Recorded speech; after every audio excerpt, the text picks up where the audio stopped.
Lanjutkan bahasan buku kita, amalan yang mendatangkan rahmat Allah, dan buku ini dibagi dua, amalan yang mendatangkan rahmat Allah berdasarkan firman Allah, Al-Quran, dan kita masih di poin itu tentunya, di poin-poin ada 14 poin dan kita sudah jelaskan kurang lebih 4 poin pada pertemuan yang lalu, dan nanti akan ada sebab-sebab rahmat berdasarkan hadis Nabi Sallallahu Alaihi Wasallam, dan ini kurang lebih 16 poin.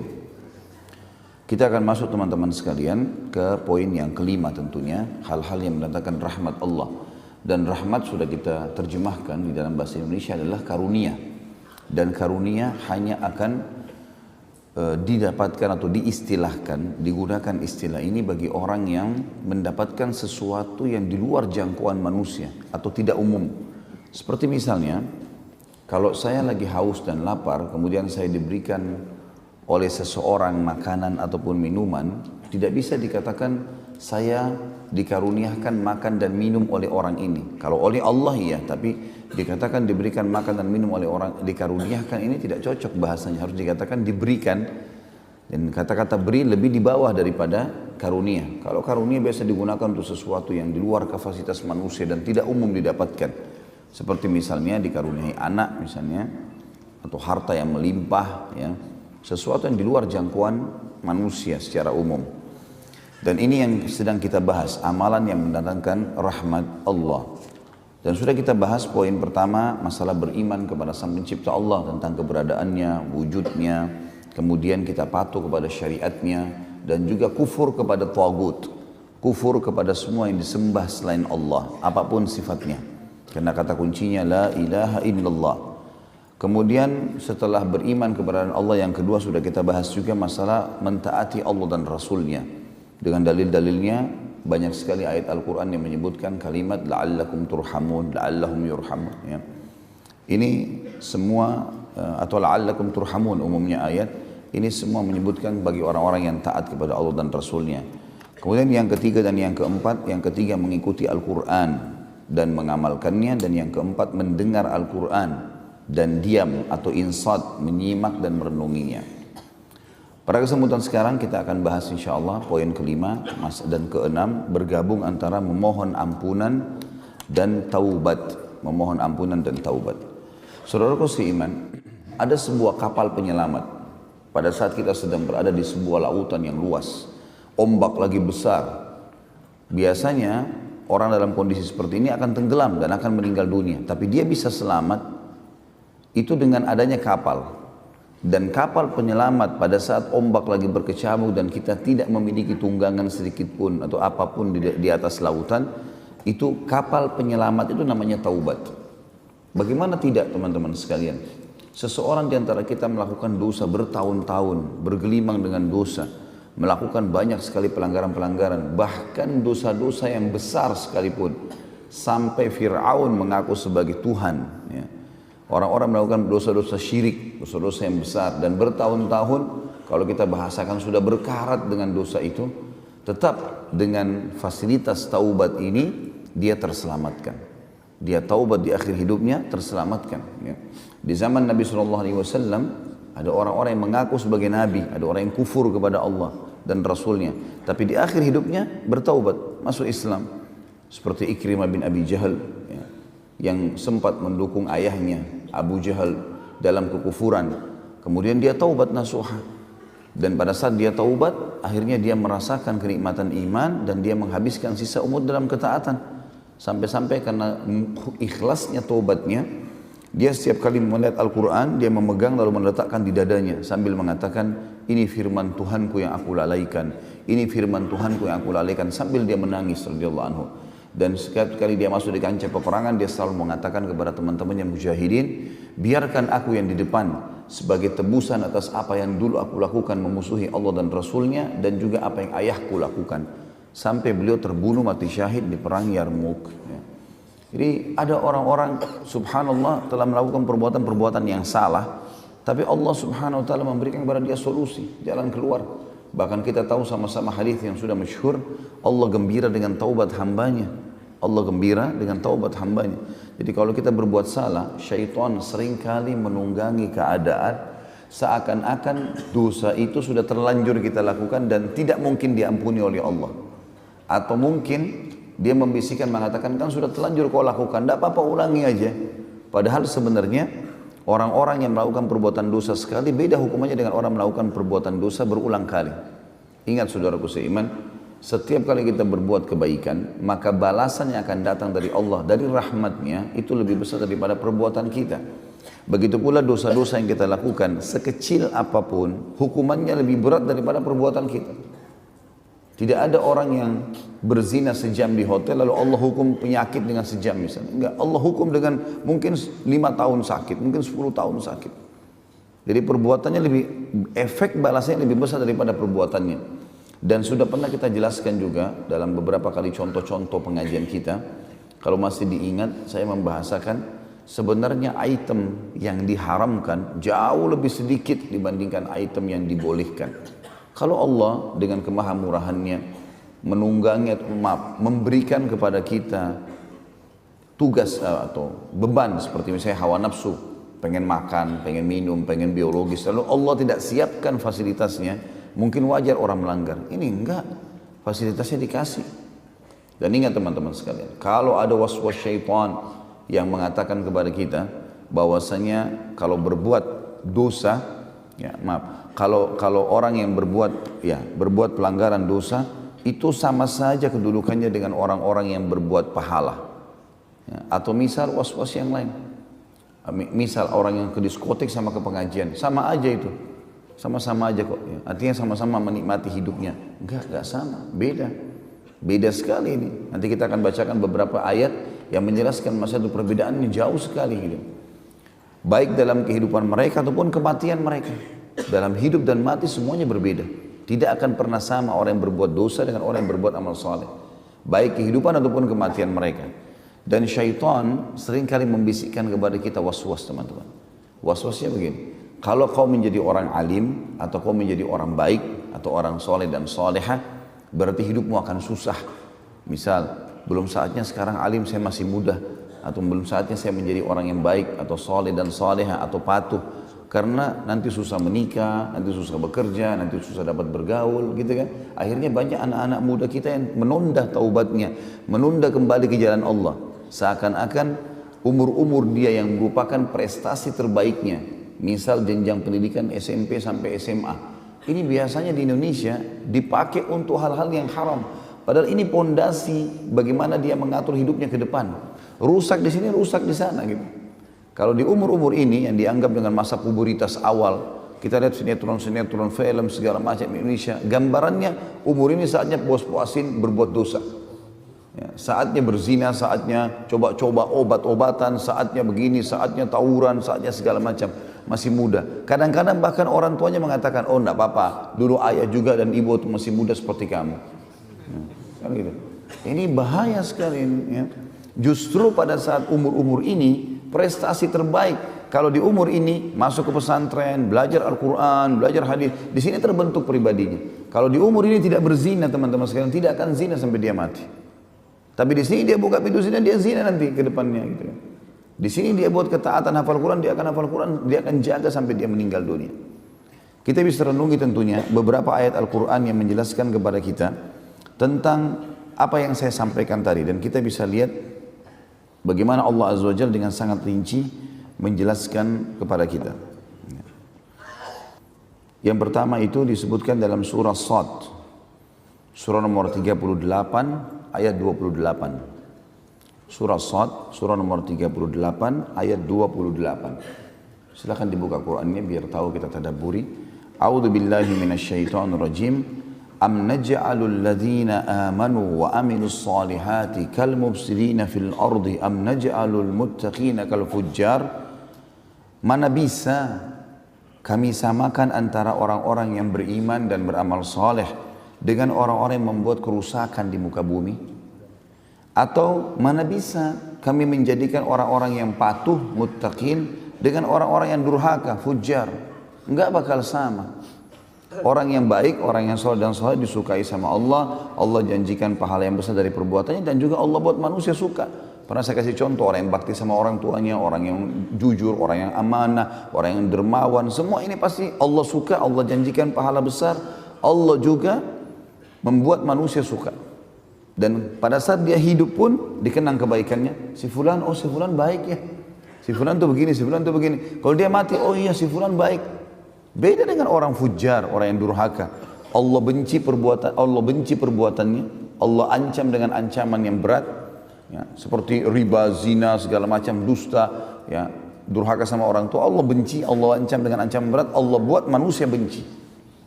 Orang tidak ada yang suka, hidupnya dibenci, orang, oh itu si fulan suka gunjing tuh, oh si fulan tuh suka mukul, si fulan tuh suka begini, dikenang buruk pada saat dia hidup. Kalau dia mati lagi lebih parah, banyak orang yang mengenang keburukan.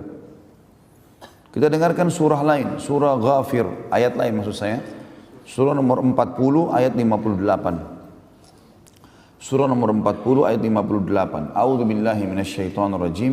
Wa ma yastawil a'ma wal basir wal ladzina amanu wa 'amilus solihati walal musii qalilan ma tatadzakkarun. Tidak akan pernah sama antara orang buta dan orang melihat. Mustahil. Orang yang melihat lebih leluasa beraktivitas. Dia tahu ada bahaya depannya, ada lubang, ada orang yang mau berbuat jahat, dia tahu. Ya. Kalau orang tidak melihat, orang buta susah. Kata Allah tidak akan pernah sama orang yang buta dengan orang yang melihat. Begitu pula seperti itu perumpamannya tidak akan sama antara orang beriman dan beramal soleh dengan orang yang melakukan pelanggaran. Tapi sayang sangat sedikit kalian berpikir dalam masalah itu. Seakan-akan orang kalau jadi orang baik tadi saya bilang, orang jadi patuh sama Allah, dikucilkan, susah menikah. Ini semua kedustaan, waswas syaitan. Enggak benar, teman-teman sekalian. Dalam ayat yang lain surah Al-Jathiyah, surah nomor 45 ayat 21 juga Allah berfirman. Surah Al-Jathiyah, surah nomor 45 ayat 21. A'udzu billahi minasyaitonir rajim. Am hasibal ladzina ijtara'us sayyiati an naj'alahum kal ladzina amanu wa 'amilus shalihat. An naj'alahum kal ladzina amanu wa 'amilus shalihati sawa'an mahyahum wa mamatuhum sa'a ma yahkumun. Allah SWT mengatakan, apakah orang-orang yang berbuat dosa itu, pelanggaran-pelanggaran, mengira kami akan menyamakan mereka sama dengan orang-orang beriman dan beramal saleh, baik kehidupan ataupun kematian mereka? Sungguh buruk apa yang mereka hakimi itu. Enggak mungkin itu, mustahil. Di kehidupan mereka, orang-orang yang beriman pasti bahagia, pasti tentram. Was-was syaitan yang mengatakan kita kalau jadi orang baik itu kemudian jadi tidak enak, bohong semuanya. Terbukti kehidupan orang-orang saleh sebelum kita dari nabi-nabi, yang puncaknya nabi-nabi, bahagia mereka. Punya pasangan hidup, punya keturunan, punya kedudukan, namanya dikenang. Dan orang-orang yang mengikuti para nabi-nabi, kalau kita misalnya lingkup Nabi Muhammad SAW dan para sahabatnya Abu Bakar, Umar, Uthman, Ali dan sahabat-sahabat yang lain. Bayangkan Khulafaur Rasyidin tadinya orang-orang yang tinggal di padang pasir Mekah, nggak ada yang kenang, nggak ada yang tahu nama ini. Orang dulu kan tahunya Persia dan Romawi. Tapi karena kesolehan mereka, Allah jadikan mereka raja-raja dunia. Disegani oleh dunia, kemenangan, kebahagiaan. Coba lihat fakta historinya. Itu karena kesolehan mereka. Dan kita lihat sebaliknya, teman-teman sekalian. Orang-orang yang durhaka pada Allah seperti Fir'aun, yang sampai sekarang buminya masih bisa kelihatan. Ya, kemudian Namrud. Ya, kemudian kita bisa lihat juga orang-orang yang umumnya yang melakukan pelanggaran seperti kaum Thamud, kaumnya Nabi Saleh, kaum Ad, kaumnya Nabi Hud. Ya. Kemudian di sekarang di mana? Di Italia ada kota ditemukan, kota Pompei dikatakan, kota yang tua dan kota itu dekat gunung.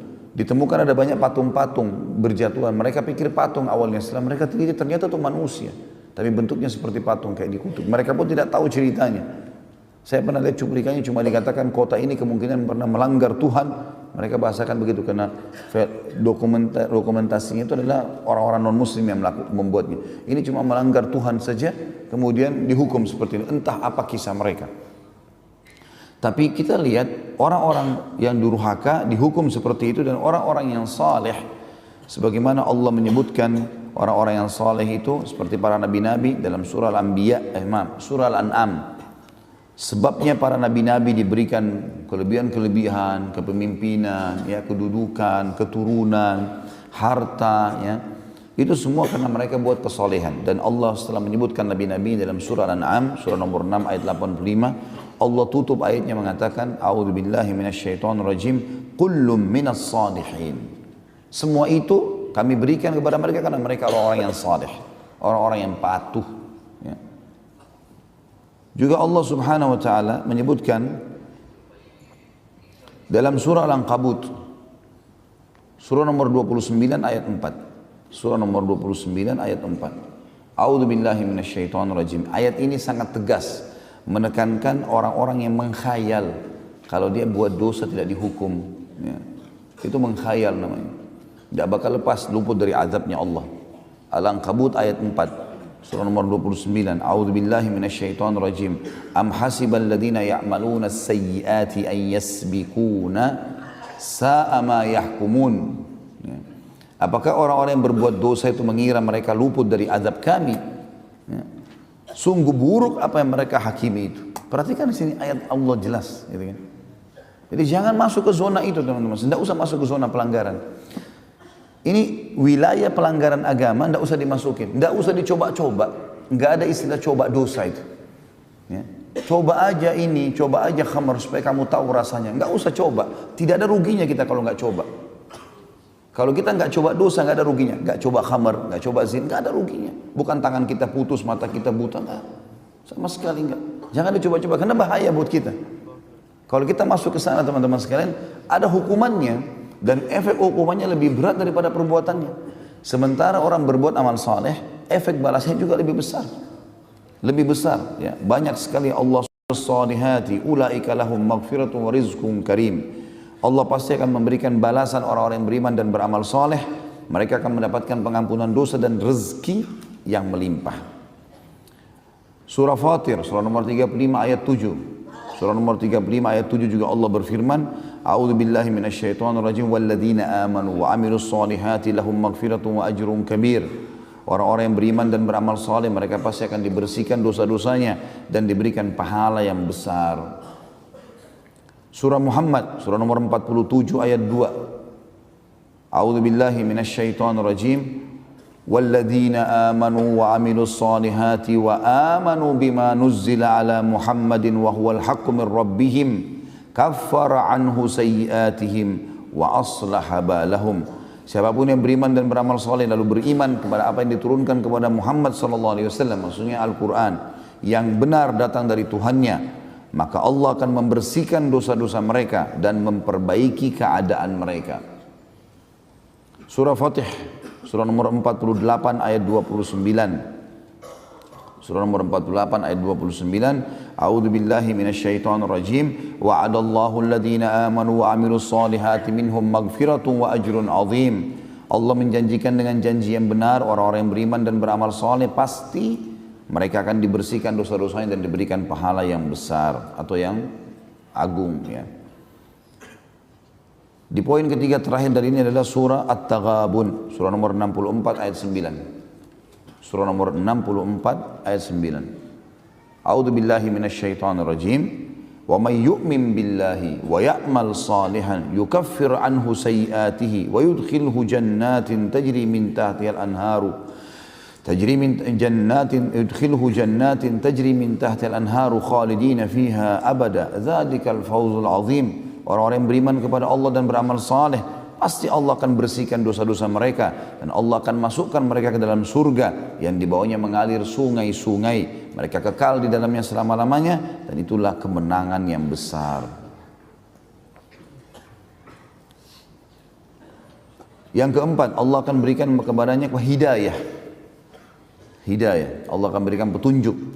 Ya, setiap kali dia butuh petunjuk, dia mentok ke satu titik, kemudian dia butuh petunjuk, nasihat, Allah akan mudahkan. Dalilnya surah Yunus, surah nomor 10 ayat 9. Surah Yunus, surah nomor 10 ayat 9. A'udzu billahi minasyaitonir rajim. Innal ladzina amanu wa 'amilus solihati yahdihim rabbuhum biimanihim. Al-ayat. Sesungguhnya orang-orang yang beriman dan beramal saleh pasti Allah akan berikan kepada mereka petunjuk selama kehidupan mereka di dunia karena keimanan mereka. Surah At-Talaq masih di poin keempat masalah petunjuk. Surah nomor 65 ayat 11. Allah juga berfirman 65 ayat 11. A'udzu billahi minasyaitonir rajim. Yukhrijal ladzina amanu wa 'amilus solihati minadh-dhulumati ilan nur. Al-ayat. Siapapun yang beriman dan beramal saleh, ya, pastilah Allah akan mengeluarkan mereka dari kegelapan kehidupan kepada cahaya yang terang. Yang kelima, Allah akan berkasih sayang dengannya. Dan kita tahu kalau ada orang yang punya kedudukan, punya jabatan, dia berkasih sayang dengan kita, artinya dia mengatakan kepada kita, apa saja kebutuhanmu silakan sampaikan ke saya. Tentu kita akan merasa senang. Apalagi kalau orang ini kaya, orang ini punya kemampuan, orang cerdas, pintar, kita akan sangat senang. Allah menjanjikan sang pencipta masalah itu. Langsung, syaratnya beriman dan beramal saleh. Jadi orang baik. Ya. Dalam surah Maryam, surah nomor 19 ayat 96, Allah berfirman. Surah nomor 19 ayat 96, A'udzu billahi minasyaitonir rajim, innal ladzina amanu wa 'amilus solihati sayaj'al lahumur rahmanu wudda. Kalimat wuddanya jadi saksi bahasan. Sesungguhnya orang-orang yang beriman dan beramal saleh pasti zat yang maha penyayang Allah akan berkasih sayang padanya. Wudda, ya, mengasihi dia. Yang keenam, Allah akan tinggikan derajatnya nanti. Di surga maksudnya, ya, akan mendapatkan derajat yang tinggi. Di dunia juga sebagian ulama mengatakan masuk dalam ayat ini, tapi ayat ini lebih fokus ke masalah di akhirat. Dalam surah Thaha, surah nomor 20 ayat 75. A'udzu billahi minasyaitonir rajim. Thaha 20 ayat 75. Wa may ya'tihi mu'minan qad 'amilas salihati fa ulaika lahumud darajatul 'ula. Siapapun yang bertemu dengan Allah pada hari kiamat sementara dia beriman dan beramal saleh, maka pasti mereka akan mendapatkan derajat yang tinggi. Yang ketujuh, dijamin keamanan untuk mereka. Keamanan jiwa, keamanan lingkungan, keamanan ekonomi, ditanggung semuanya. Intinya mereka tidak perlu takut, tidak ada ketakutan dan aman. Dalam surah Al-Ma'idah, surah nomor 5 ayat 69, Allah berfirman, A'udzu billahi minasyaitonir rajim. Man amana billahi wal yawmil akhir wa 'amila shalihan fala khaufun 'alaihim wa lahum yahzanun. Siapapun yang beriman pada Allah dan hari akhir dan beramal saleh, maka tidak ada ketakutan bagi mereka dan tidak perlu mereka bersedih hati. Juga dalam ayat yang lain, Allah berfirman dalam surah Thaha, surah nomor 20 ayat 112. Thaha 112. A'udzu billahi minasyaitonir rajim. Wa may ya'mal minas solihati wa huwa mu'minun fala yakhafu dhulman wala hadma. Siapapun yang beriman, siapapun yang beramal saleh dan dia beriman, maka dia tidak perlu takut kezaliman dan tidak perlu takut kerugian. Diberikan keamanan semua. Yang kedelapan, Allah janjikan rezeki yang melimpah. Jadi perhatikan bertubi-tubi. Kita lihat janji-janji Allah yang besar. Ini yang baru saya sempat susun ya. Mungkin masih banyak yang luput dari saya. Tapi ini saya sudah cukup buat kita. Rezeki yang melimpah disebutkan dalam surah Al-Hajj. Surah nomor 22 ayat 50. Surah nomor 22 ayat 50. A'udzu billahi minasyaitonir rajim. Falladzina amanu wa 'amilus solihati lahum maghfiratun wa rizqun karim. Orang-orang yang beriman dan beramal saleh, mereka pasti dibersihkan dosa-dosanya dan akan diberikan rezeki yang karim. Ya, karim itu berarti melimpah, mulia, ya. Kemudian dalam surah Ar-Rum, surah nomor 30 ayat 45. Ar-Rum surah nomor 30 ayat 45, Allah juga berfirman, A'udzu billahi minasyaitonir rajim, liyajziyal ladzina amanu wa 'amilus solihati min fadlih. Al-ayah. Allah pasti akan membalas orang-orang yang beriman dan beramal soleh dari karunia-Nya. Fadl, karunia, ya, rezeki. Kemudian yang kesembilan, Allah janjikan kedudukan di muka bumi. Diberikan jabatan, diberikan kedudukan. Dalam surah An-Nur, surah nomor 24 ayat 55. Pokoknya istiqomah saja. Nikmati halal, kerjakan perintah, tinggalkan larangan. Istiqomah saja. Makin kita pertahankan, makin lama makin kental rahmatnya Allah datang. Kedudukan di muka bumi Allah sebutkan An-Nur 24 ayat 55. A'udzu billahi minasyaitonir rajim. Wa'adallahu alladhina amanu minkum wa 'amilus solihati la yastakhlifannahum fil ardi kama istakhlafa alladhina min qablihim wa la yumakkinanna lahum dinahum alladhi irtada lahum wa la yubaddilannahum min ba'di khawfihim amna ya'budunani la yusyrikuna bi syai'a wa man kafara ba'da dzalika fa ulaika humul fasiqun. Allah menjanjikan dengan janji yang benar, siapapun yang beriman di antara kalian dan beramal saleh pasti akan diberikan kedudukan di muka bumi. Kata ulama bisa diberikan sampai kerajaan, ya. maka Allah akan memberikan kepada mereka kedudukan di muka bumi sebagaimana telah diberikan oleh kepada orang-orang soleh sebelum mereka, dan pasti Allah akan menetapkan atau memenangkan agama yang telah Allah ridhoi yang mereka pertahankan, dan Allah akan ganti ketakutan mereka menjadi keamanan. Syaratnya mereka menyembah dan patuh hanya kepadaku dan tidak menyekutukan aku dengan sesuatu apapun. Dan siapa yang kufur setelah ini, sudah ada penyampaian tapi tidak mau juga engah, ya, tidak mau juga sadar, maka mereka adalah orang-orang yang fasik.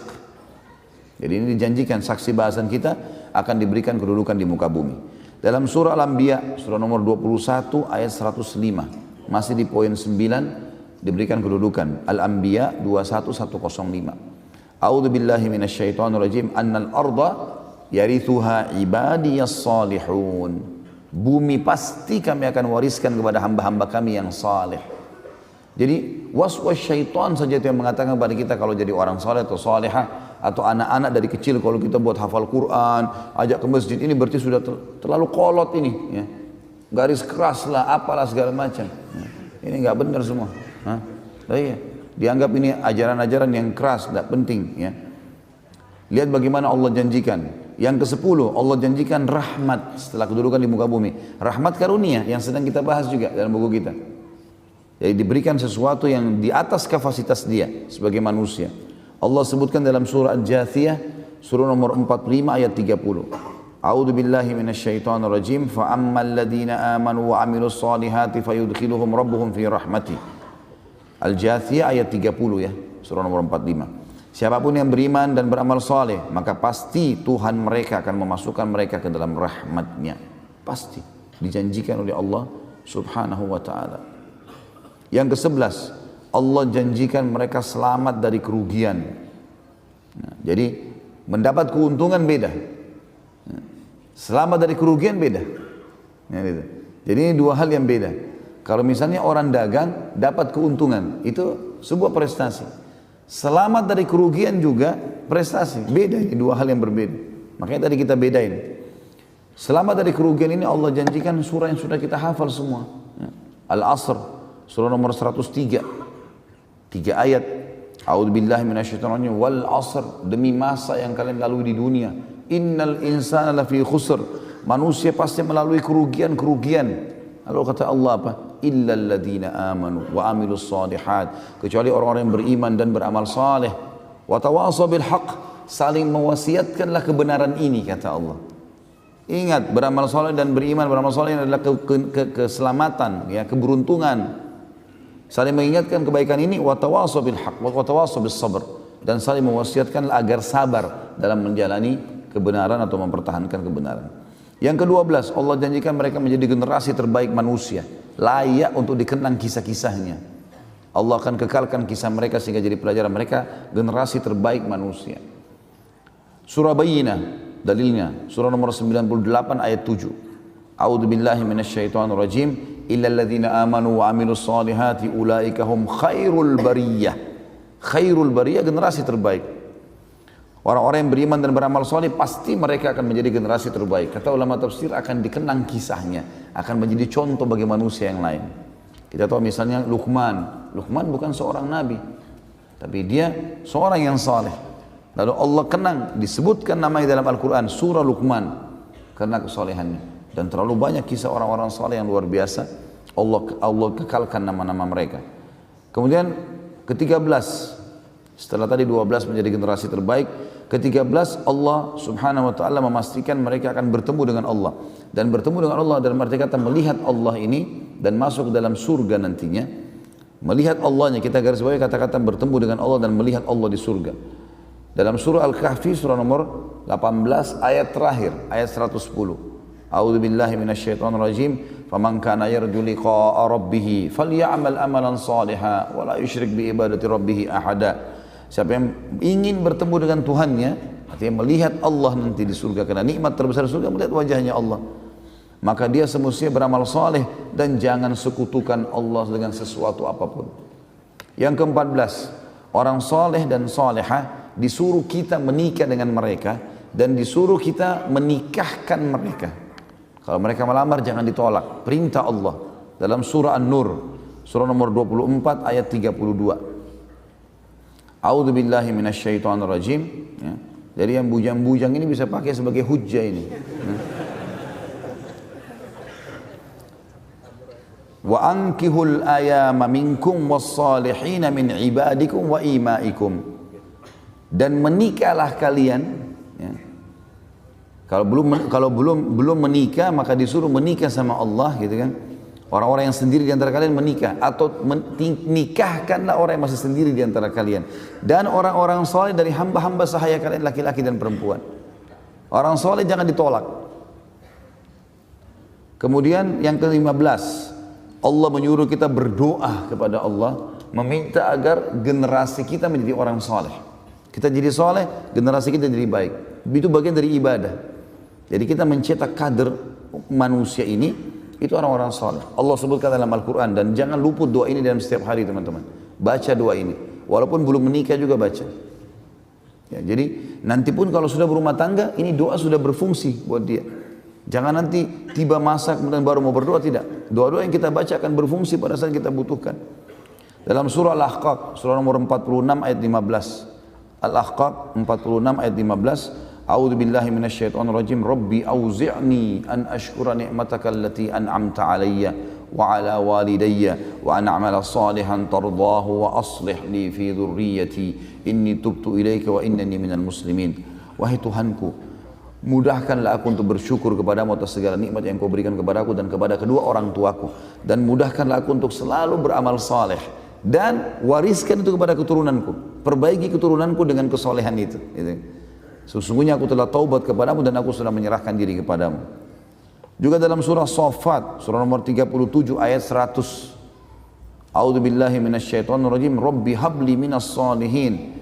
Wahai Tuhanku, karuniakanlah aku keturunan yang saleh. Yang ke-16, Allah Subhanahu wa taala menjanjikan amal, yaitu balasan yang melimpah. Jadi kalau rutin kita istiqomah dalam mengerjakan ibadah teman-teman sekalian, nanti pahalanya dilipat gandakan lagi dibandingkan, beda dengan orang yang hanya sesekali mengerjakannya.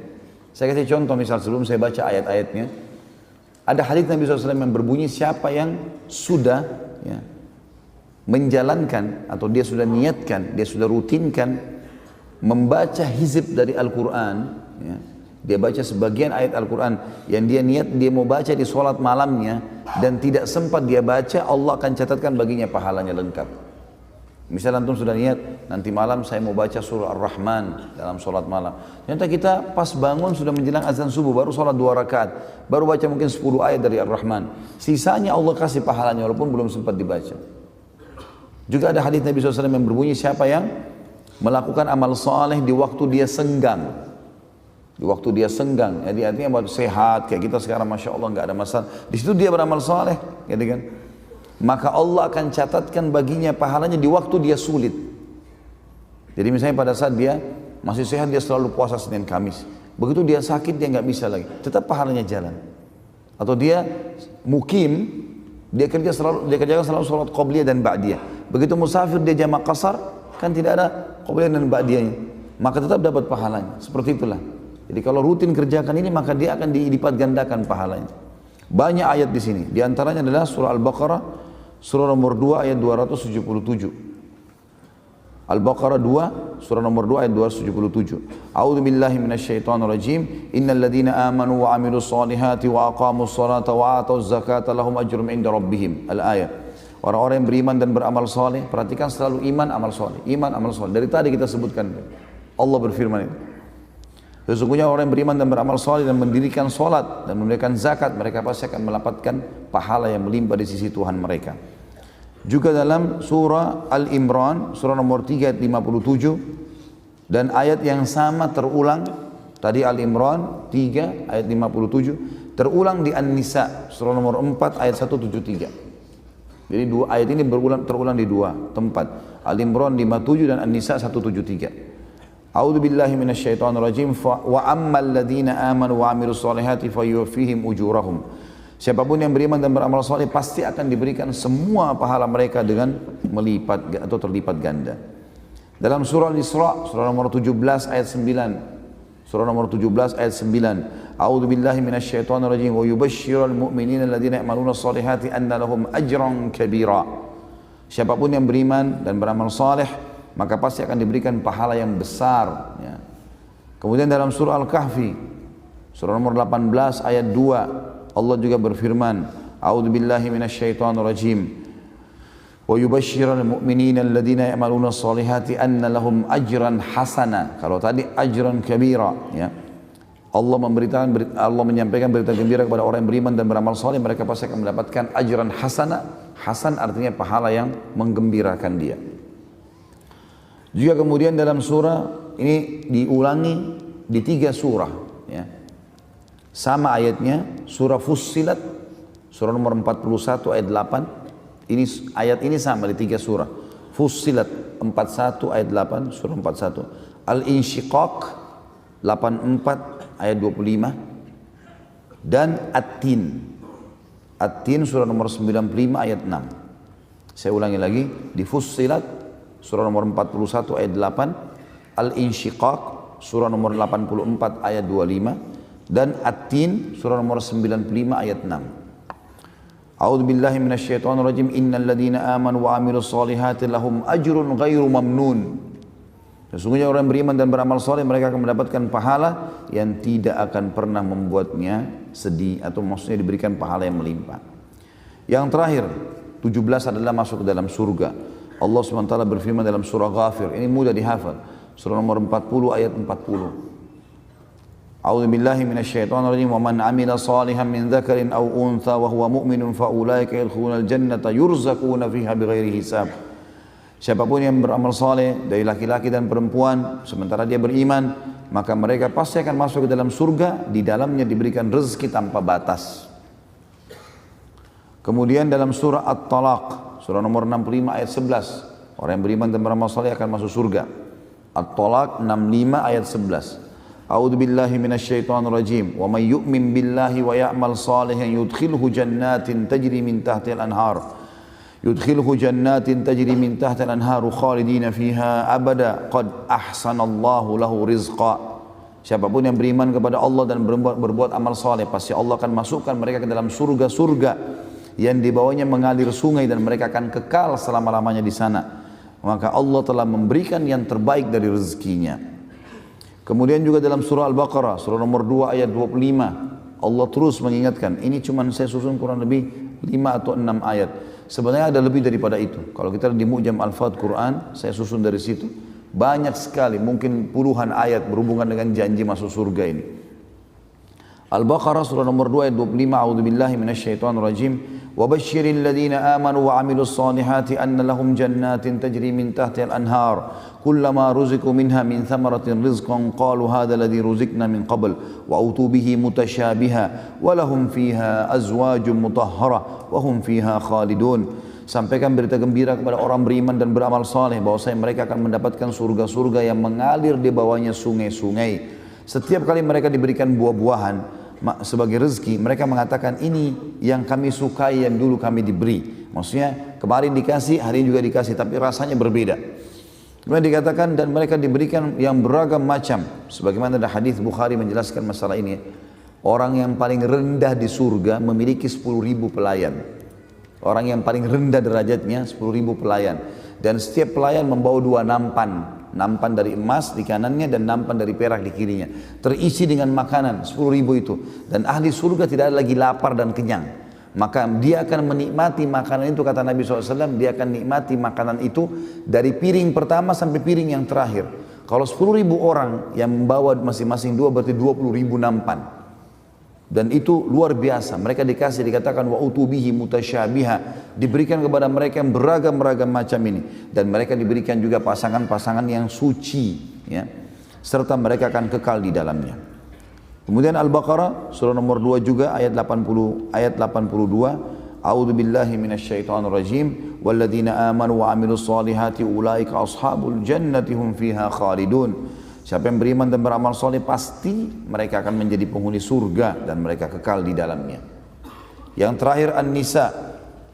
Ini di 2 ayat disebutkan dalam surah An-Nisa ayat 57 dan ayat 122. An-Nisa 57 dan 122. A'udzu billahi minasyaitonir rajim walladzina amanu wa amilus solihati sanudkhiluhum jannat. Dan orang-orang yang beriman, al-ayat tentunya, dan lanjutan ayatnya. Barang siapa yang beriman dan beramal saleh pasti mereka akan kami masukkan ke dalam surga-surga. Ya. Jadi lihat teman-teman sekalian bagaimana manfaatnya orang menjadi orang yang saleh. Terutama teman-teman yang masih generasi muda ini. Ya. Yang masih muda itu habiskan umur kita di ketaatan. Dan ingat hadis Nabi SAW, Inna Allah yu'jibu min syabin laisa lahu sabwah. Allah kagum dengan anak muda yang tidak mengikuti hawa nafsunya. Jadi semua itu waswas syaitan. Masa muda habisi, mumpung, apa segala macam. Biar tahu rasanya. Nggak usah tahu rasanya dosa. Nggak perlu. Lebih baik kita tahu rasanya ibadah. Kan gitu. Dan jangan pernah wariskan keburukan kepada keturunan kita. Nggak boleh. Ya, saya sudah pernah jelaskan kalau dulu hamil di luar nikah. Jangan sekarang lah hamil di luar nikah juga anaknya. Karena ada begitu ibu-ibu pakai jilbab, anaknya nggak pakai jilbab. Kenapa? Oh karena masih muda. Ya. Seakan-akan salah kalau pakai jilbab di masa muda. Enggak. Ya. Kalau kurang masih kecil sudah pakai jilbab, gitu. Seperti itu. Anak-anak tidak diajak ke masjid laki-laki, kenapa nggak diajak ke masjid ke pengajian? Oh itu kan pengajian untuk orang yang sudah berumur. Salah. Justru mereka harus tahu apa yang kita tahu sekarang di masa kecilnya mereka. Bagus sekali. Ini saya acungkan jempol teman-teman yang bawa anak-anaknya. Asal anak-anaknya diberikan gambaran tentang masalah di pengajian Jakarta juga begitu saya sampaikan. Jangan lupa bawa anak-anak. Biasakan hiburan mereka di situ. Nanti kalau diberikan pengertian dan mereka dengar ilmu itu luar biasa. Sampai ada beberapa ikhwah yang bawa anaknya, itu saya pengajian, anak itu sambil nulis SD, dinulis sama dia apa yang, bahkan dia kadang-kadang dia liatin ayahnya tulisannya. Nah, ini luar biasa. Ada seorang ikhwah membawa anaknya kepada saya di salah satu pengajian Jakarta, bahwa Ustaz ini anak saya. Saya kira cuma mau salaman saja. Terus dia bilang, Ustaz ini anak saya dari 1 tahun yang lalu saya biasakan dengar ceramahnya Ustaz. Dan sekarang setiap mau tidur selalu awalnya saya paksakan dengar. Sekarang dia nggak mau tidur kecuali dengar ceramahnya Ustaz. Dan dia sudah dengar kurang lebih 300 judul ceramah. Di SD, kelas 2, kelas 3 SD. Dia sudah bisa nampung 300 ceramah yang dia dengar. Bagaimana kalau dia dengar seterusnya? Itu generasi yang harus kita kader. Jadi, seperti itu. Jangan keburukan-keburukan teman-teman. Dan kita juga jadikan anak kita sebagai amal jariah. Baik, kita masuk ke bahasan yang disampaikan oleh penulis di sini, masalah memohon ampun. Beliau mengangkat 1 ayat dan juga masalah taubat diangkat juga 1 ayat. Tapi kita dengarkan bagaimana, maaf ada 2 ayat ya di masalah taubat. Beliau mengangkat ayat yang pertama dalam masalah memohon ampun, kisah tentang Nabi Saleh alaihissalam, disebutkan dalam surah An-Naml ayat 46. Surah An-Naml ayat 46. Yang bunyinya a'udzubillahi minasyaitonirrajim, qala ya qaumi lima tasta'jiluna bis-sayyi'ati qabla al-hasanah laula tastaghfiruna Allah la'allakum turhamun. Jadi saksi bahasan kita la'allakum turhamun, karena kan kita sedang bahas amal-amalan yang mendatangkan rahmatnya Allah, di antaranya beristighfar. Terjemahannya, dan dia berkata, maksudnya Saleh kepada kaumnya, hai kaumku, mengapa kalian minta disegerakan keburukan sebelum kalian minta kebaikan? Hendaklah kalian segera memohon ampun kepada Tuhan kalian Allah agar kalian mendapatkan rahmat. Asy-Syaukani mengatakan dalam tafsirnya, yang dimaksud dalam perkataan firman Allah di sini, qala ya qaumi lima tastajiluna bis-sayyi'ati qabla al-hasanah.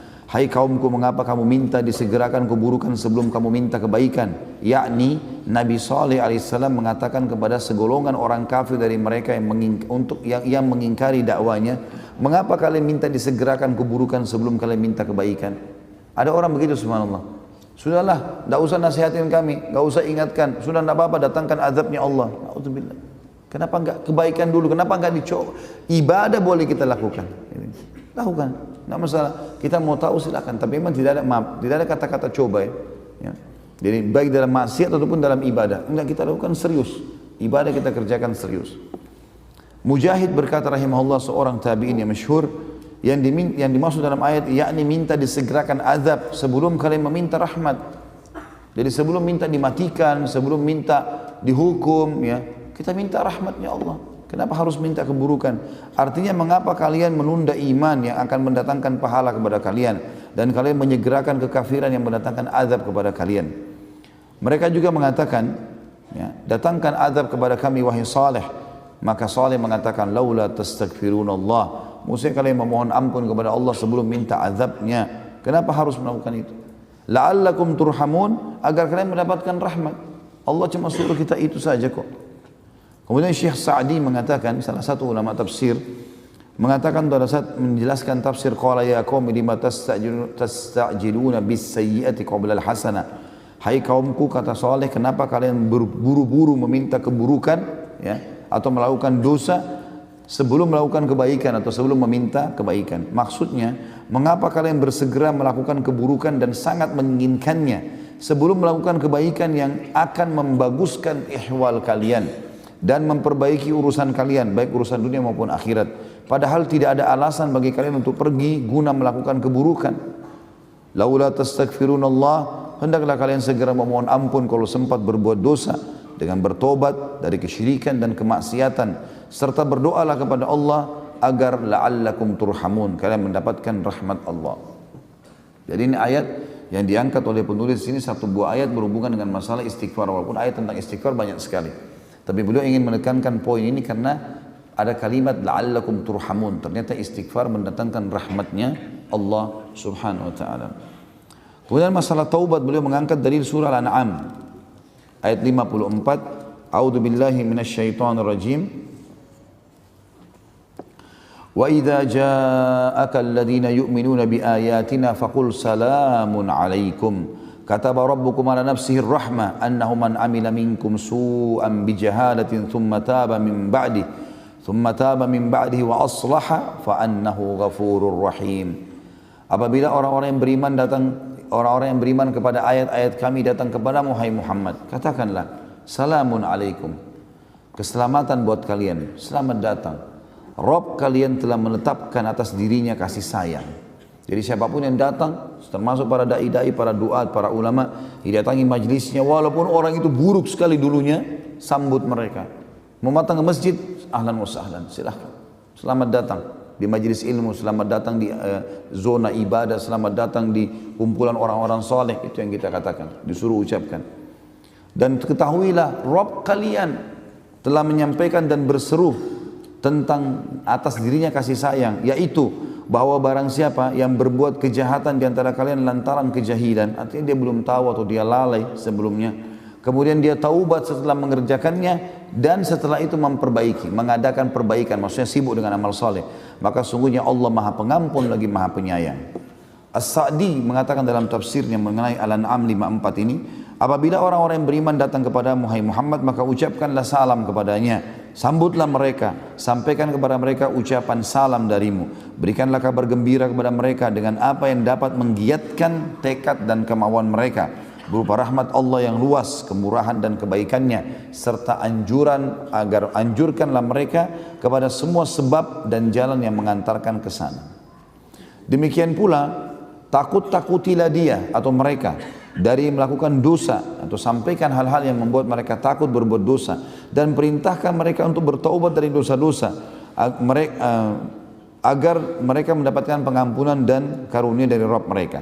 Sebagaimana Allah mengingatkan tadi, kataba rabbukum ala nafsi rahmah annahu man amila minkum su'an bijahalatin thumma taba min ba'di wa aslah, al-ayat. Sebagaimana Rabbmu telah menetapkan atas dirinya kasih sayang, yaitu bahwasanya barang siapa yang berbuat kejahatan, maksiat, lalu kemudian karena kejahilan, kata ulama tafsir, jahil termasuk orang yang lalai. Dia tidak tahu hukum atau dia lalai. Dia tahu tapi dia melanggar. Dianggap jahil di sini. Ya, karena kalau dia tidak jahil, dia tidak akan melakukan. Ya. Kemudian ia bertaubat setelah mengerjakannya dan mengadakan perbaikan. Makna daripada ayat ini, kata beliau, di samping meninggalkan dosa dan menyesalinya, juga harus memperbaiki perbuatan, melaksanakan apa yang diwajibkan Allah, dan memperbaiki amal-amal yang rusak, baik amal-amal zahir maupun batin. Kemudian ayat yang mulia, kita tutup dengan ini, surah Az-Zumar ayat 53. Ini ayat yang paling luar biasa, berhubungan dengan masalah luasnya rahmat Allah. Ini teman-teman sekalian, luar biasa ayat ini. Ini solusi yang terdekat. Sampai seorang ulama, saya nonton cuplikannya, ditanya, ma hiya arjah ayah fi kitabillah, ayat apa kira-kira yang paling bisa kami harapkan? Maka orang ini, syekh ini membacakan ayat ini, surah Az-Zumar ayat 53. A'udzu billahi minasyaitonir rajim. Qul ya ibadiyalladzina asrafu ala anfusihim la taqnatu min rahmatillah innallaha yaghfiru dzunuba jami'a innahu huwal ghafurur rahim. Katakanlah hai Muhammad kepada hamba-hambaku, hai hamba-hambaku yang melampaui batas terhadap diri mereka sendiri, jangan kamu putus asa dari rahmat Allah. Jangan pernah bilang Allah tidak akan maafkan, dosaku terlalu besar, tidak ada ceritanya. Sesungguhnya Allah mengampuni semua dosa-dosa. Sesungguhnya Dia yang Maha Pengampun lagi Maha Penyayang. Waktu dia jelaskan ini, pembawa acaranya sempat nanyakan begini, walaupun dia durhaka sama orang tua, kata beliau, walaupun durhaka sama orang tua, walaupun dia selama hidupnya riba, walaupun dia riba, walaupun dia berbuat syirik, walaupun dia buat syirik. Karena Allah mengatakan Allah ampuni semua dosanya, selama dia belum mati taubat, bersih. Ini ayat yang luar biasa nih. Makanya saya bilang dari awal teman-teman sekalian, taubat itu seperti kapal penyelamat itu. Jangan disia-siakan, kalau tidak kita tenggelam nanti. Dan ingat, setiap orang yang masih berpikir berbuat dosa teman-teman sekalian, ada solusinya yang halal. Babi haram, Allah ganti sapi, kambing, ayam, ikan, banyak gantinya. Allah haramkan khamar, gantinya susu, madu, sirup, banyak yang lain. Allah larang zina, Allah bolehkan nikah. Oleh karena itu yang bujang-bujang nikah segala. Saya selalu gitu godain orang bujang-bujang, tidak tahu tunggu apa ini. Allahu a'lam nunggu apa. Baik, sampai sini ada pertanyaan? Banyak. Ambil ilmunya, amalkan, mati masuk surga. Tidak usah terlalu banyak nanya. Masya Allah.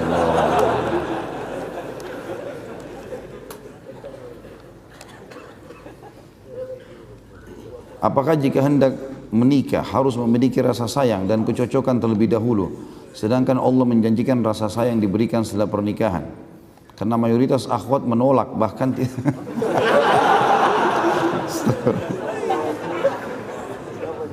mayoritas akhwat menolak, bahkan tidak ingin menikah jika tidak cocok gitu. Apa hubungannya ini dengan baiklah, anggap masuk. Tentu saja tidak perlu, tidak cinta dan kasih sayang itu muncul setelah menikah. Pacaran itu dalam Islam setelah menikah. Menikah dulu, nanti kemudian baru kita lampiaskan, gitu kan. Apa saja kata-kata, tatapan mata, ciuman, semuanya lampiaskan setelah nikah. Sebelum nikah nggak boleh haram, setelah nikah pahala, gitu kan.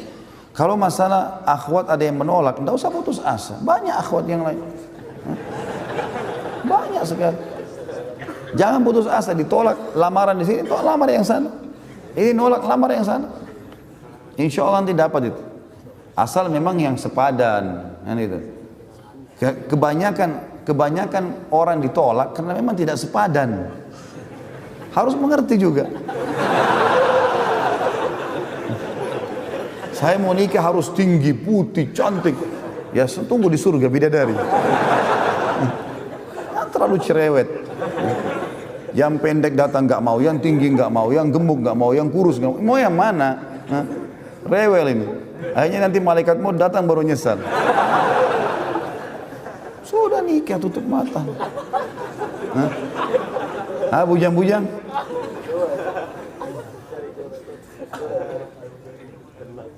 Seandainya kita benar-benar menyaksikan sepasang zina, namun kita tidak dapat menunjukkan saksi, bagaimana solusinya? Sudah, nasihati. Nggak bisa, kita nggak boleh melaporkan kalau kita nggak punya saksi, teman-teman sekalian. Dalam Islam yang hukumnya begitu. Kalau enggak, kita yang kena hukuman. Karena memang dalam Islam yang didahulukan adalah menutupi aib, bukan membongkar. Bukan begitu lihat zina laporin, expose, enggak. Malah tutupin. Kata Nabi SAW, "Man satara musliman, satarahullahu yaumal qiyamah." Siapa yang menutupi aib seorang muslim, aib termasuk perbuatan dosa, maka Allah akan tutupi aibnya pada hari kiamat. Tapi di sini kita bukan diam, nasihatin dia. Nggak boleh loh ini haram gini-gini. Nasihatin, kasih buku, nasihatin dengan lisan. Kalau tidak bisa pun kita lewat memang tempat-tempat perzinahan, kita doakan saja. Semoga Allah berikan hidayah gitu. Seperti itulah ya. Kita tahu bahwa ada amal jariyah, tapi saya pernah dengar mengenai dosa jariyah. Benarkah ada Ustaz? Bagaimana kita bertobat darinya? Saya tidak pernah tahu istilah dosa jariyah ya. Amal jariyah memang pernah ada. Tapi secara dalil bisa terjadi. artinya ada hadis Nabi SAW yang berbunyi, siapa yang menyuruh pada kebaikan, dia akan dapat pahala orang yang melakukan apa yang dia serukan, tanpa dikurangi sedikit pun dari pahalanya kan. Lalu Nabi SAW mengatakan, dan siapa yang menyuruh pada keburukan, dosa, maka dia akan dapat pelaku dosa itu tanpa dikurangi sedikit pun dari dosanya. Jadi bisa saja memang termasuk. Ya, jadi teman-teman sekalian, kalau orang berbuat dosa, kalaupun dia sampai berbuat dosa, dia segera taubat, dia tutupi aibnya, dan jangan diajarkan ke orang lain. Ada orang jadi pahlawan dalam dosa. Nah, ya. Dia zina, dia ajak temannya berzina, dia ajarin caranya. Nanti kau begini, nanti kau begini, nanti kau begini. Ya orang itu buat dosa, dia dapat dosa. Untuk apa ini? Apa yang harus kita lakukan ketika ada teman yang berhijrahnya hanya sekedar penampilan? Bagaimana peran kita terhadap teman seperti ini?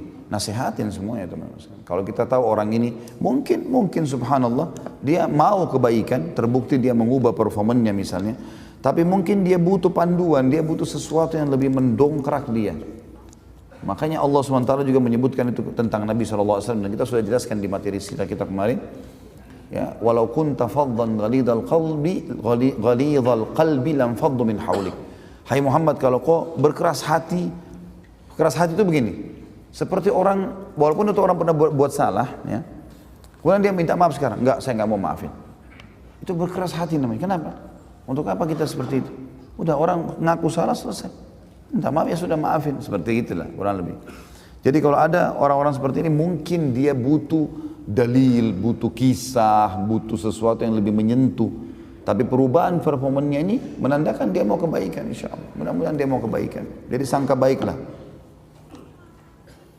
Dulu saya pernah menjelekkan pemerintah atau presiden melalui media sosial.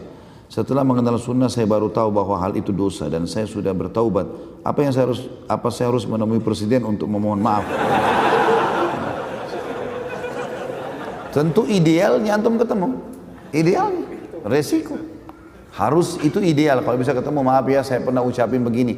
Itu lebih bagus. Kalau nggak bisa, mungkin karena jarak, mungkin karena kondisi segala macam, ya sudah. Kita caranya bagaimana kalau orang itu meninggal atau tidak bisa dijangkau, atau kita tidak tahu keberadaannya, maka kita mengingat apa yang pernah kita lakukan. Misalnya kita pernah menyebutkan di media kayak tadi, maka sekarang antum sebarin di media lagi.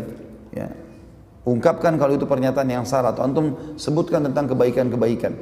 Karena orang yang sudah meninggal atau orang yang hilang, ini kita dianjurkan untuk menyebut-nyebut kebaikannya, ya, dan meluruskan kesalahan kita yang lalu. Sama kalau kita pernah gosipin orang, kita pernah siapa saja, ya, bagaimana caranya? Ya kita hubungin minta maaf. Kalau nggak bisa, baik kita ingat siapa orang yang pertama kita hubungin dulu, lalu hubungin kembali dulu yang saya bilang itu salah ya. Ya lebih baik begitu di dunia daripada kita berusaha di akhirat. Karena di dunia gampang teman-teman, cuma bilang maafin saya ya. Kita berusaha sebutin kebaikannya, di akhirat susah ini. Di akhirat urusannya pahala kita diambil, rugi sekali. Ya kalau dia sisakan, kalau diambil semua pahalanya gimana? Kan rugi ya. Ini apa ini maksudnya? Ya Ustaz, tataplah kami yang ada di dalam majlis ini. Bila kelak di surga tidak menemukan kami, tolong tanyakan keberadaan kami. Antum beramal soleh, kita ketemu insya Allah. Tiketnya gampang, iman dan amal soleh. Tadi kita bahas itu. Dan tidak susah itu. Beriman sama Allah, nikmati halal, tinggalkan yang haram, dapat semuanya. Janji Allah nggak mungkin salah. Ya. Dan insya Allah Allah menemukan kita di sini dan juga di sana. Bagaimana cara menghilangkan was-was syaitan yang paling ampuh Ustaz? Karena ana merasakan gangguan di dalam diri ana sendiri, seperti terkadang datang tiba-tiba pikiran kotor dan hati yang selalu berucap kotor datang dengan tiba-tiba. Lalu bagaimana cara menghilangkannya? Ini was-was syaitan. Harus isti'adah. A'udzubillahi minasyaitonirrajim. Sering ucapkan itu. Insya Allah beberapa kali diulangi akan hilang. Itu yang pertama. Yang kedua, semua fasilitas yang bisa membawa kita pada dosa itu tinggalkan. Semuanya. Teman-teman, media, apa saja. Misal perzinahan, kita mau tinggalkan. Bagaimana caranya? Tinggalkan semua teman-teman yang bisa mengajak ke situ. Tinggalkan semua fasilitas ke situ. Tontonan, lihat, segala macam. Hindari. Dan insya Allah akan aman. Tapi yang penting adalah isti'adah kepada Allah Subhanahu wa ta'ala. Dan juga bentuk komunitasnya, tinggalkan komunitas buruk tadi, fasilitas buruk, menuju kepada fasilitas yang baik dan komunitas yang baik. Saya mau bertanya tentang konsep rahmat. Mengapa orang yang tidak beriman terkadang mendapatkan rezeki melimpah, sedangkan sebagian serta kebagian dunia yang lebih dibanding orang yang beriman dan beramal saleh. Dan mengapa ada seseorang yang dilihat memiliki kemampuan dan pengetahuan mengenai agama yang cukup tinggi dan sering mengamalkan, tapi masih sering melakukan maksiat seperti zina, korupsi, riba dan lain-lain. Teman-teman sekalian, kita bagi dua potongan pertanyaan ini. Potongan yang pertama, kenapa kok ada orang yang kafir atau berbuat dosa, kita masih menemukan dia lebih baik secara rezeki daripada orang yang beriman? Saya melihat ini ketidakadilan. Antum yang bertanya ini ketidakadilan di sini. Kenapa tidak adil teman-teman sekalian? Antum coba melihat tolok ukurnya orang kafir yang sedang melimpah rezekinya dengan orang mukmin yang sedang kurang rezekinya. Nggak ketemu. Pertemukan kalau antum mau tahu rahmatnya Allah antara orang kafir yang kaya sama orang muslim yang kaya. Nah itu baru adil. Pertemukan antara orang kafir yang miskin dengan orang muslim yang miskin. Nah itu baru adil. Kalau antum melihat tetangga antum yang punya mobil Mercy karena memang dia punya perusahaan, sementara antum sebagai pegawai biasa, antum bilang saya beriman, itu orang kafir kok bisa lebih baik dari saya. Kalau antum ikutin materi yang saya sampaikan berhubungan di YouTube dengan masalah rezeki, saudaraku ini adalah rahasia rezekimu. Saya bilang di situ, dan ini pendapat para ulama yang sudah umum, rezeki itu Allah akan berikan kepada orang kafir dan orang beriman.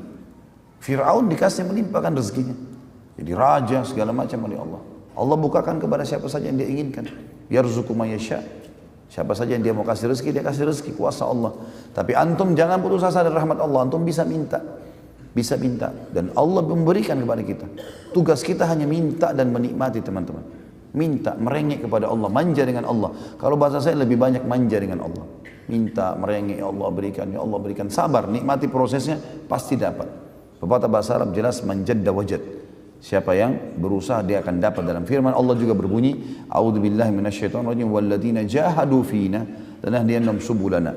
Orang-orang yang berusaha untuk menuju ke jalan-jalan kami akan berikan petunjuk ke jalan kami. Artinya pasti akan ada titik finishnya, itu akan ada garis terakhirnya, aku akan dapatkan. Sabar. Kalau antum sudah mengatakan Rabbana atau Allahumma, ya Allah, itu pembukanya sudah ada garis startnya, udah ada garis finishnya itu. Antum tinggal nikmati proses. Mungkin tinggal 2 hari lagi berdoa Allah kasih. Nikmati proses. Kalau masalah yang kedua ini, kenapa masih ada orang yang melakukan ibadah, punya ilmu tinggi, tapi masih zina, korupsi dan riba dan lain-lain? Ini tanda tanya. Ilmunya berarti tidak bermanfaat buat dia. Ya. Mestinya dia tidak melakukannya. Kalaupun mereka terjerumus dalam kesalahan, mereka segera taubat. Ada di antara sahabat juga yang berzina, ada sahabat yang sempat melakukan perasaan, tapi mereka bertaubat. Mereka kembali ke jalan Allah. Tapi kalau dia terus terjerumus dalam hal itu, tidak mungkin ini. Pasti berarti ilmunya tidak berbekas pada dia. Ya, kadang-kadang orang kalau menuntut ilmu memang hanya untuk urusan dunia, ini berat memang teman-teman sekalian. Karena ilmunya tidak jadi pengawas bagi dia. Tapi kalau dia niat ilmu itu, ilmu syar'i, seperti antum hadir di majelis ini, bukan hanya karena seremoni, hanya untuk meramaikan atau testimoni, coba-coba karena teman aja, enggak. Saya datang, saya mau dengar apa sih agama sampaikan, lalu saya amalkan. Nah itu manfaatnya besar. Dan efek majelis ilmu yang ikhlas, itu pasti antum akan rasakan lebih dekat dengan Allah, lebih semangat ibadah dan lebih takut berbuat dosa. Nah itu efeknya, itu dijaga. Dulu saya pernah kuliah dengan cara tanda kutip jalan belakang. Sekarang saya sudah lulus dan sudah bekerja. Dari ijazah yang saya dapatkan dengan cara tanda kutip tidak pantas. Apa penghasilan saya barakah atau haram? Bagaimana mengatasinya? Di sini dirincikan dulu yang dimaksud dengan cara yang tidak, cara belakang ini seperti apa. Kalau misal yang dimaksud dulu saya waktu masuk kuliah saya nyogok misalnya. Untuk masuk ya, untuk lolos. Dosa dengan sogokannya. Tapi bagaimana dengan pada saat dia kuliah? Itu hukum lain, ulama bilang, dipisahin. Dia kalau nuntut ilmu bagus segala macam, dia tahu, maka itu nggak ada masalah. Itu dia dosa dengan perbuatan awalnya, tapi rentetan ilmu yang dia pelajari bagus, tidak ada masalah. Tapi kalau yang antum maksudnya adalah beli ijazah, ini nggak boleh. Beli ijazah sehingga ijazah itu dipakai untuk bekerja, ijazah palsu ini nggak boleh. Jadi bedain. Kalau hanya sekitar masuk karena persaingan kemudian dia bayar, ini dosa, ini sogokan, dan ini dosa besar. Tapi setelahnya kalau dia bekerja segala macam, ini adalah berbeda. Ya, tidak disambut paukan dengan pendapatnya tetap halal kalau pekerjaannya halal, atau tetap kuliahnya bagus, tidak ada masalah kalau memang itu adalah sesuatu yang baik saja gitu. Terlebih lagi kalau kata para ulama, orang hidup di wilayah-wilayah atau negara-negara yang tidak bisa lolos kecuali dengan cara seperti itu misalnya. Dia tidak bisa lolos lagi, harus dengan cara itu. Kalau dia tidak memberi, dia tidak akan semua. Anda ingin tanyakan tentang adab berbicara pada orang tua. Sebelumnya Anda ingin menceritakan kalau sudah beberapa tahun terakhir ibu Anda mengalami masalah pendengaran. Dan setiap kali Anda berbicara selalu dengan nada tinggi dan selalu mengulang-ulang pembicaraan. Bagaimana hukumnya Ustaz? Apakah Anda termasuk orang yang berdosa? Innamal a'malu binniyat. Niatnya gimana? Kalau ibunya lagi pendengarannya enggak jelas gitu kan. Kemudian diikuti niat. Ini ibu saya waktu kecil suka marahin saya, ya. Sekalian saya teriak-teriak sekarang. Nah, itu dosa. Tapi kalau memang betul-betul ibunya enggak dengar, lalu kemudian dia tinggikan nadanya betul-betul murni hanya sekedar mau memberikan pendengaran, enggak ada masalah. Karena itu harus dilakukan. Kalau tidak ibunya enggak tahu apa maksudnya. Jadi di sini kembali kepada niatnya.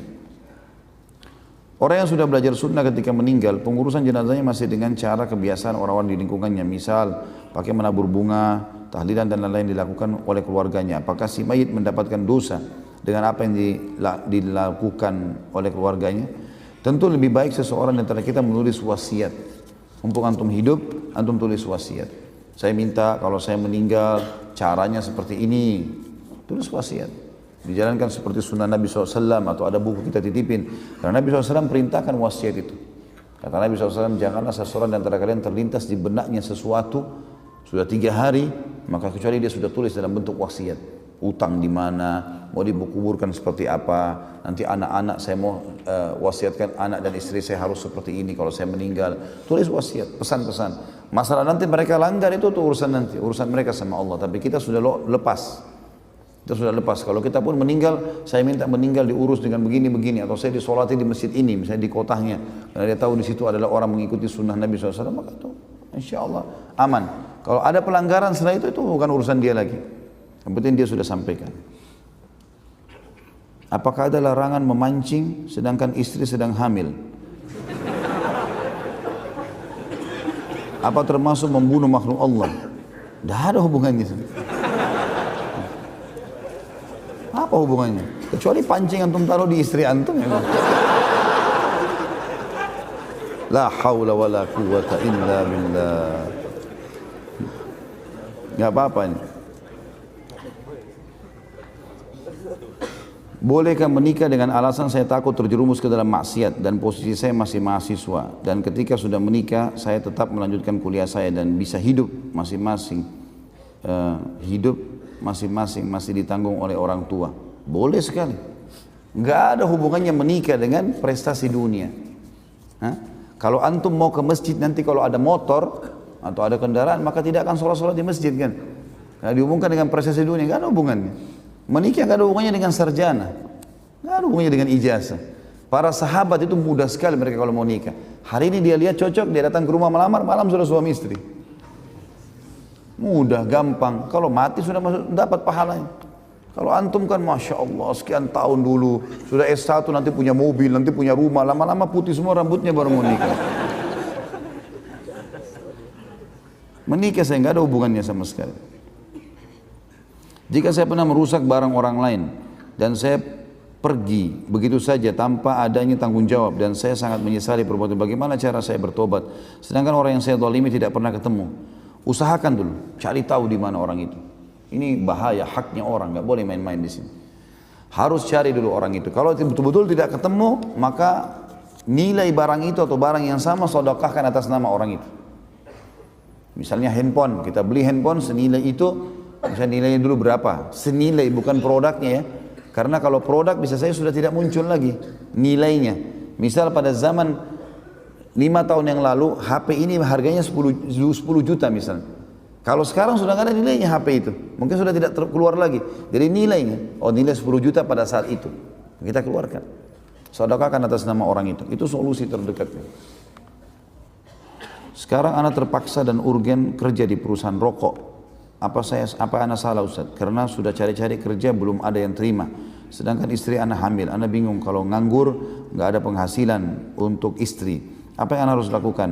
Mohon masukannya. Terus kalau anak belum dapat kerja yang halal dan baik, anak takut resign. Sedangkan harus biaya istri. Terus tabungan anak sudah nggak ada. Barang-barang sampai ada yang sudah anak jual Ustaz. Sewaktu anak nganggur lama kemarin. Keluar dari pekerjaan riba, terasa berat. Tapi semoga Allah memberikan keringanan anak. Ya akhi, Iman itu adalah keyakinan kepada Allah Subhanahu wa taala, dan Allah itu innallaha la yukhliful mi'ad. Allah tidak akan pungkiri janjinya. Enggak mungkin. Dan memang sudah menjadi, Allah janjikan baik-baik pasti. Di antaranya hadis Nabi SAW yang sahih, man taraka syai'an lillah abdalu khairan min. Siapa yang meninggalkan sesuatu karena Allah, antum tinggalkan bank riba karena takut dosa. Pasti Allah akan gantikan sesuatu yang lebih baik. Baik Ustaz, saya sudah berusaha melamar sana sini belum diterima. Akhirnya saya kerja lagi di perusahaan rokok. Sama antum dari riba ke rokok. Rokok sudah pernah kita jelaskan teman-teman. Ini sama saja dengan narkotika ini, tapi dilegalkan. Itu virus, bahaya sekali. Racun. Rokok tidak pakai expire. Dan sudah dipasang fotonya besar-besar situ, leher yang luka lah segala macam. Menyebabkan ini, menyebabkan itu. Sudah banyak sekali ancamannya. Dan tidak ada saya temukan ulama yang kembali kepada dalil yang benar menghalalkan masalah ini. Haram. Baik, bagaimana saya biayai hidup istri saya? Harus keyakinan teman-teman. Kerja apa saja. Tidak harus itu. Cari kerja yang halal. Walaupun hanya untuk menjadi waitress dulu di sebuah rumah makan, walaupun membantu apa di bangunan, apa saja yang penting halal. Ada seseorang ikhwah kita di Jakarta keluar dari sebuah bank konvensional. Dulu dia jabatannya sangat tinggi sampai rumahnya mewah di Jakarta, mobilnya banyak segala macam. Dia sama saya setelah dengarkan ceramah kemudian ditinggalkan semua. Memang ada proses. Ada proses. Prosesinya memang begitu. Sama gini, kalau antum lapar, berdoa sama Allah, ya Allah, hilangkan lapar saya. Tiba-tiba laparnya hilang. Enggak mungkin. Pasti ada proses. Kita cari dulu makanan, ya. Kemudian atau ada orang yang kasih kita, lalu kita kunyah, ditelan dulu, baru hilang laparnya. Proses, nikmati proses. Saya melihat antum ini yang bertanya cuma karena kekhawatiran saja. Kekhawatiran, belum maksimal dalam berkorban. Mungkin antum selama ini kerja di bank konvensional misalnya 5 tahun, sekarang baru 1 tahun resign atau 2 tahun resign, masih belum berimbang antara pelanggaran yang pernah kita lakukan. Baik, coba dengan cara lain. Tidak mungkin.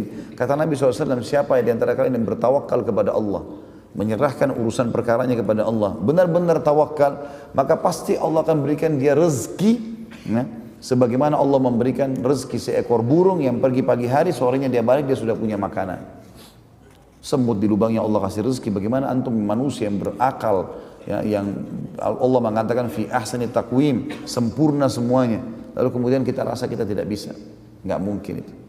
Yang lebih parah teman-teman, kalau kayak gini, ini jangan ditunda risannya. Istri lagi hamil dikasih dari uang hasil gaji rokok. Ini kan bahaya sekali. Buat antum berbahaya, istri antum bahaya, antum berbahaya. Masalah jual barang, tidak usah khawatir, jual barangnya sudah. Bertawakal kepada Allah Subhanahu wa taala. Saya kasih contoh kisah. Ada banyak kisah, di antaranya ada seorang saleh diceritakan oleh para ulama dalam kisah orang-orang saleh, tapi saya tidak temukan namanya orang ini. Dia orang miskin sebenarnya. Dia makan juga pas-pasan dengan istri dan anaknya. Dia punya sekitar 4 anak, 4 atau 5 anak. Pas dia mau makan malam sama istri dan anak-anaknya, makanan juga pas-pasan, ada orang ketuk pintu rumahnya, dan orang miskin juga yang ketuk. Ini orang miskin, orang susah. Begitu buka pintu dia minta makanan. Istrinya lihat ke dia, bagaimana? Makanan juga cuma 1 piring. Ini pun kalau kita makan nggak cukup. Kalau kita kasih ke orang sebagian, maka sebagian kita makan, sebagian enggak. Udah kasih aja semua, kata suami. Kasih orang itu, dikasih. Rupanya berjalan waktu, di awal malam, kalau kita sekarang jam 12 malam, jam 1 malam, rupanya kelaparan, kena tak makan. Anak-anaknya nangis, istrinya susah, nangis, susah. Lapar, sampai pada tingkat kelaparan nih malam itu. Lalu istrinya bilang, bagaimana jalan keluarnya? Kata suaminya, baiklah sebentar, saya coba keluar. Malam hari ini, dia keluar kemana? Ke masjid. Dia nggak kemana-mana, di masjid dekat rumahnya. Seolah tahu dia sujud kepada Allah. Dan teman-teman sekalian berdoa kepada Allah, minta pada hal-hal walaupun kecil di mata kita. Dia berdoa mengatakan, ya Allah, Engkau mengetahui bahwasanya aku kelaparan malam ini dengan istri anakku, berikanlah aku makan. Minta makan sama Allah. Dikatakan dalam kisah ini teman-teman, seorang raja di negeri itu sudah 1 minggu taubat. Dia gelisah dengan dosa-dosanya semua. 1 minggu ini dia gelisah terus taubat. Sampai pada malam itu, si raja ini dikatakan dalam kisah, tidak bisa tidur, dia bangun, dia ambil sekantong uang emasnya, dia ambil juga sekantong makanan yang paling baik yang dia miliki di istananya. Dia keluar, dia bilang, ya Allah, sebagai tanda taubatku kepadamu, maka aku akan berikan kepada orang yang layak diberikan untuk ini.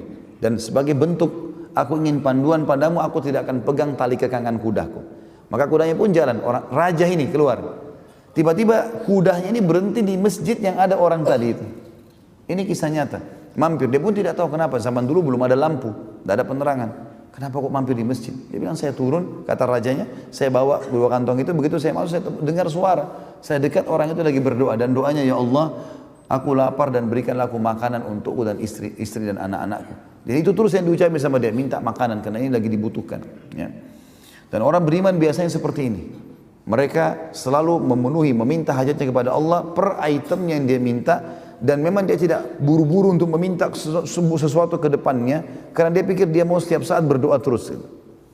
Dia cerita, setelah saya salam, kata si raja ini, saya raja di wilayah ini dan baru saya tobat kepada Allah, saya dengar kau kelaparan, ini harta terbaik saya, ini juga kantong makanan, silakan ambil.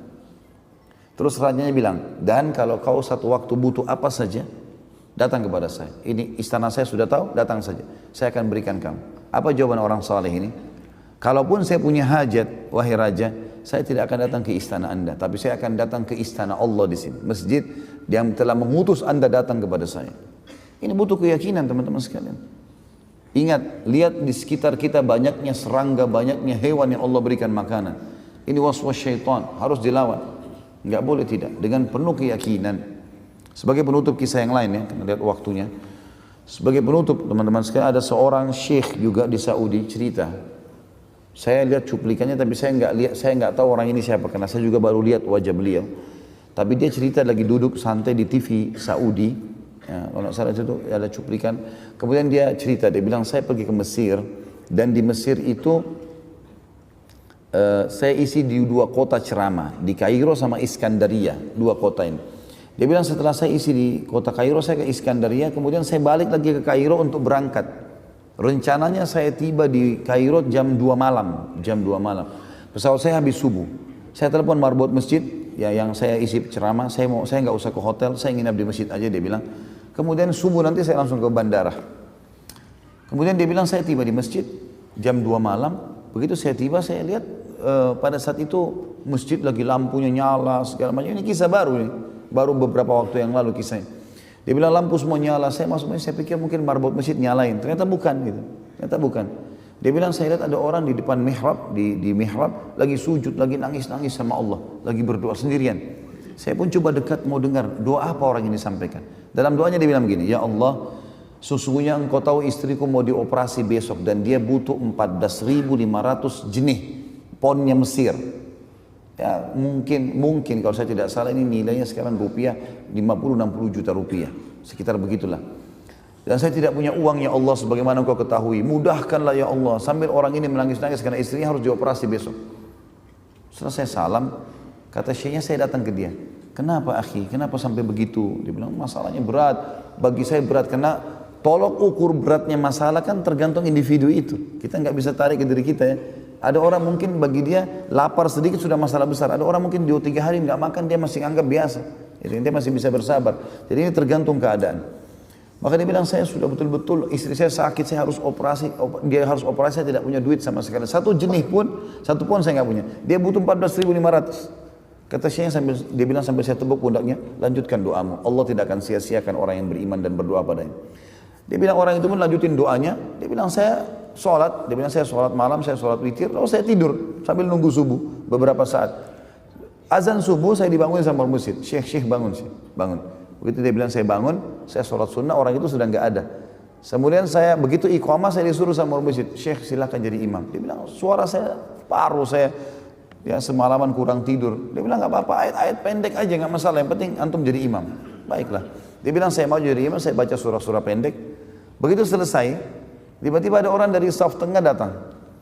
Dia bilang, Syekh, saya penggemar anda di YouTube. Rupanya Syekh ini punya banyak cuplikan di YouTube. Dia bilang, saya penggemar anda di YouTube. Dan saya tinggal di apartemen di sebelahnya masjid ini. Ada apartemen, ini saya tinggal di sini. Saya termasuk pengusahanya Kairo, salah satu pengusaha dia bilang. Dan saya pada saat mau sholat subuh tadi di masjid lain, saya dengar suara anda di mic, maka saya datang ke masjid ini. Dia bilang, Syekh, saya minta satu bantuan. Kata Syekhnya, apa bantuan? Mau bantu apa? Dia bilang, saya ini punya zakat mal, jumlahnya 14.500 jenis. Saya mau keluarkan, tolong pandu saya ke siapa? Kata Syekh, tiba-tiba saya nangis nih, karena dia tahu kisahnya. Dia bilang sebentar. Syekhnya bilang saya berdiri cari di saf mana orang yang tadi malam berdoa-doa itu. Jumlahnya sama 14.500. Dia bilang begitu, saya lihat di ujung saf, saya panggil dia.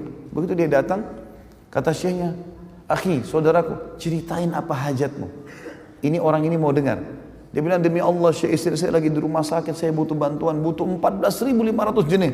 Tiba-tiba orang kaya itu nangis juga. Jadi syekh sama orang kaya nangis. Orang yang mau minta, mau berapa sumbangan ini bantuan, tidak tahu kenapa dua orang ini nangis. Maka kemudian dia tanya, kenapa kalian nangis? Kata si orang kaya itu, sungguh Allah sudah memandu saya ke kamu. Ini 14.500 jenis zakat saya. Istri saya sudah ingatkan sudah 1 minggu. Selalu dia bilang, keluarlah, berikan haknya Allah di jalannya. Gitu. Jangan ditahan ini. Dan saya selalu bilang, saya tidak mau bagi-bagi harta ini. Saya maunya, saya dapat kepada satu orang hamba Allah yang butuh bantuan, jumlahnya seperti zakat ini, yang dengannya Allah selamatkan saya di akhirat. Maka tiga-tiganya jadi nangis, kata Syekh. Ya. Karena terharu lihat kejadian yang luar biasa ini. Maka kata Syekhnya, orang ini, orang yang sedang butuh bantuan ini, dia tiba-tiba saja melupakan saya, melupakan orang yang kasih zakat, dia menghadap kiblat, lalu dia mengangkat kepalanya ke langit sambil mengatakan, aku mencintaimu ya Allah. Cuma tinggal butuh keyakinan. Makanya kata Nabi SAW, Udu rabbakum mukinuna bil ijabah, fa inna Allah la yakbalu du'a min qalbin ghafil. Berdoalah kalian kepada Tuhan kalian dengan penuh keyakinan akan diijabah. Ya. Sesungguhnya Allah tidak akan menerima doa dari orang-orang yang hatinya lalai. Jadi harus kita garis bawahi poin ini teman-teman sekalian. Baik, ada pertanyaan dan kita tutup dengan itu tentunya. Mudah-mudahan majelis ilmu tidak pernah ditinggalkan, karena jadikan simbol hidup, tidak ada hari tanpa ilmu. Karena itu ilmu adalah landasan agama kita yang mendatangkan keimanan, dan kalau iman sudah ada maka semuanya bisa berubah. Orang bodoh jadi pintar, penakut jadi pemberani, orang pelit jadi dermawan, dan semuanya menjadi baik dengan izin Allah subhanahu wa ta'ala. Mungkin begitu saja. Kalau benar dari Allah, kalau salah dari saya mohon dimaafkan. Subhanakallahumma bihamdika, asyhadu an la ilaha illa anta astaghfiruka wa atubu ilaik. Wassalamualaikum warahmatullahi wabarakatuh.